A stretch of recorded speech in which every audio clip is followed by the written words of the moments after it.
Brittany, good to see you. Good morning to you. Look, I think I have the numbers right here. 4 blacks running for 3 open council seats in Ferguson. Have you ever seen anything quite like this? No, and actually over the last 120 years, we've only seen 3 black candidates run in Ferguson. And so what I think we're seeing is something of historic proportions and the community being responsive to the cries of their neighbors and of protesters all over the region. Yeah, Brittany, so there is a chance Ferguson could have a total of, what, 3 African Americans on its 6-member city council. Based on your read of Ferguson today, is that a likely outcome?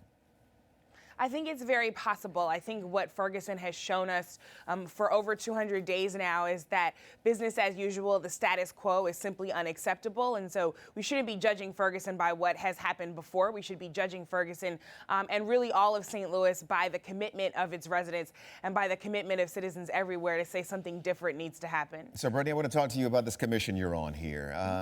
December, I think it was, of last year, you were named to the governor's 16-member Ferguson Commission. And you were established to address issues of racial, right, and economic inequality in the St. Louis area, not just Ferguson. How would you describe the commission's work so far? Well, really, the commission has been led by the community. Our very first meeting, we actually let the community tell us what the most important issues were. And in order of ranking, that is how our meetings have been conducted. So we began with community police relations. We moved to talking about our municipal court system, which we know has been often reported. And then actually the third most important issue to folks was education. So we've talked about education, economic empowerment, and lately racial justice and healing.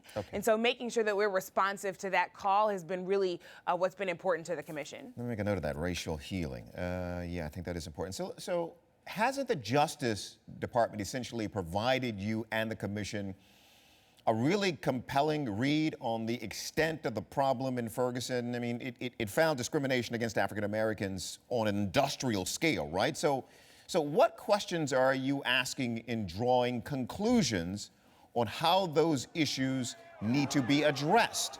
Conclusions, what to do moving forward to fix the problems highlighted in the Justice Department report?